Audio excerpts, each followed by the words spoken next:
Hormuz जलडमरू मध्य, ये नाम सुनते ही दिमाग में क्या आता है? अक्सर तो यही आता है ना कि एक तनाव से भरी हुई जगह, जियोपॉलिटिकल हॉटस्पॉट, पूरी दुनिया का तेल यहीं से गुजरता है और हमेशा फौजी तनाव की खबरें आती रहती हैं। सच तो ये है कि मीडिया ने हमें दिखाया ही यही है। लेकिन क्या हो अगर ये सिर्फ आधा ही सच हो?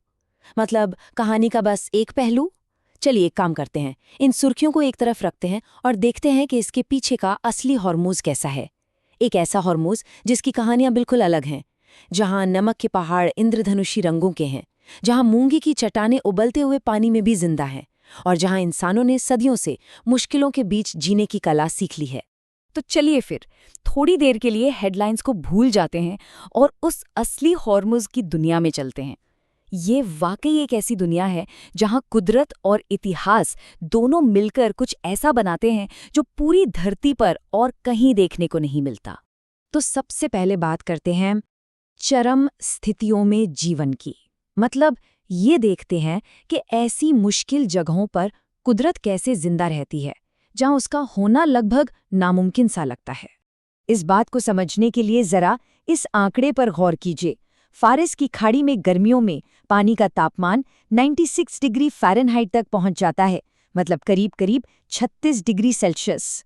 अब 36 डिग्री सेल्सियस पानी का तापमान, ये सुनने में शायद उतना ज्यादा न लगे, लेकिन सच तो ये है कि ये इतना गर्म है कि अगर दुनिया में कहीं और इतना तापमान हो जाए तो वहां की सारी मूंगे की चट्टानें यानी कोरल रीफ्स अपना रंग खो देंगी और पूरी तरह से खत्म हो जाएंगी।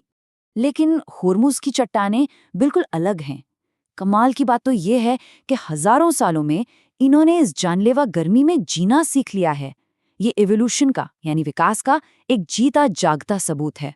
और ये चट्टानें सिर्फ जिंदा ही नहीं है, ये 700 से भी ज्यादा तरह की मछलियों का घर है। और जो लोग वहां रहते हैं उनके लिए खाने का एक बहुत जरूरी जरिया भी है। पर अफसोस, अब तेल के रिसाव और कंस्ट्रक्शन की वजह से इन पर भी एक बड़ा खतरा मंडरा रहा है। कुदरत के ऐसे ही कमाल का एक और उदाहरण है हारा का पेड़। इसका साइंटिफिक नाम है एविसेनिया मरीना। ये एक तरह का मैंग्रोव पेड़ है और इसने खारे पानी में, मतलब समंदर के पानी में उगने का एक बड़ा ही अनोखा तरीका ढूंढ निकाला है। होता क्या है कि ये पेड़ अपनी जड़ों से नमक को फिल्टर कर देते हैं और फिर उसे अपनी पत्तियों से क्रिस्टल के रूप में बाहर निकाल देते हैं। सोचिए कितना गजब का सिस्टम है। और इसी वजह से इन्हें समुद्र की नर्सरी भी कहते हैं, क्योंकि यहीं पर छोटी मछलियां और दूसरे समुद्री जीव पलते बढ़ते हैं। तो ये तो हुई कुदरत की बात। अब आते हैं इंसानों पर। हमारा दूसरा हिस्सा है कठिनाई से जन्मी सरलता। चलिए देखते हैं कि यहाँ के लोगों ने इस मुश्किल माहौल में जीने के लिए क्या-क्या तरीके अपनाए हैं।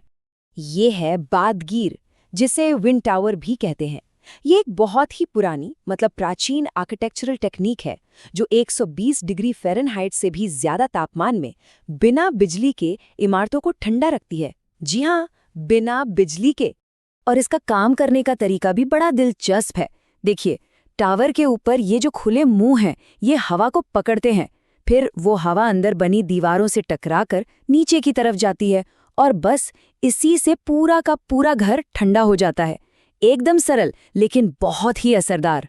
और ये इतना असरदार है कि इस सिस्टम से घर के अंदर का तापमान बाहर के मुकाबले 15 से 20 डिग्री फ़ारेनहाइट तक कम हो जाता है, और वो भी बिना किसी मशीन के। ये हमारे पूर्वजों के ज्ञान का एक बेहतरीन नमूना है। इंसानी समझदारी का एक और उदाहरण देखिए। लुफ्त नाम के एक गांव में 366 कुएं हैं। जी, 366 साल के दिनों जितने। और ऐसा इसलिए है क्योंकि ताज़े पानी की कीमत समझते हुए हर कुएं का इस्तेमाल साल में सिर्फ एक ही बार किया जाता था, रोटेशन में। इससे पानी को फिर से भरने का वक्त मिल जाता था।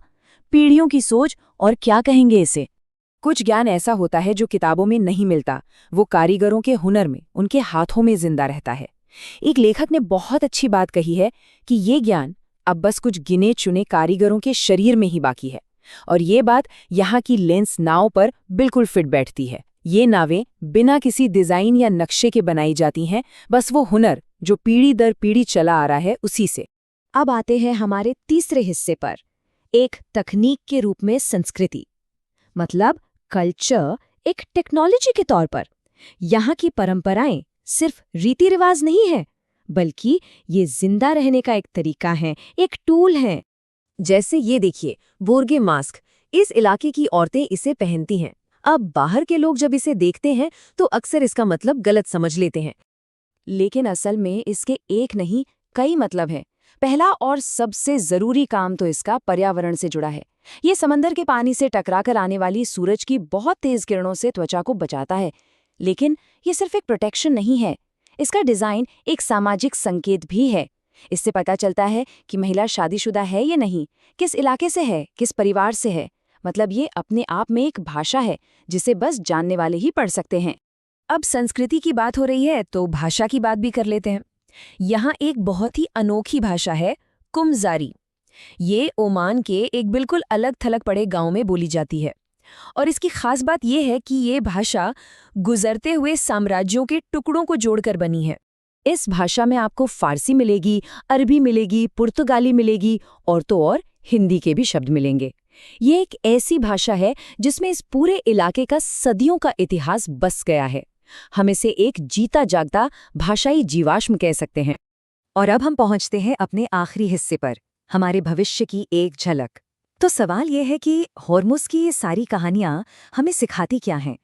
देखिए, ये एक बहुत ही विरोधाभासी जगह है। एक तरफ यहाँ के लोग जीने के लिए स्थानीय तरीकों पर निर्भर हैं, जैसे खाने के लिए लाल मिट्टी को रोटी में मिलाना, और दूसरी तरफ ठीक उनके पास से ही दुनिया का 20% तेल गुजरता है।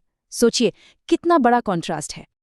और इसी कॉन्ट्रास्ट की वजह से एक लेखक ने कहा है, और बहुत सही कहा है, कि होर्मुज़ कोई अलग थलग या अनोखा मामला नहीं लगता, बल्कि ये हमारे आने वाले कल की, हमारे भविष्य की एक झलक जैसा महसूस होता है। इसका मतलब ये है कि जिन मुश्किलों का सामना आज दुनिया भर के लोग करना शुरू कर रहे हैं, जैसे बहुत ज्यादा गर्मी, पानी और दूसरी चीजों की कमी, बढ़ता हुआ दबाव, ये सारी चीजें होर्मुज़ के लोगों के लिए सदियों से रोजमर्रा की जिंदगी का हिस्सा रही है। तो आखिर में ये जगह हमारे लिए एक बहुत बड़ा सवाल छोड़ जाती है।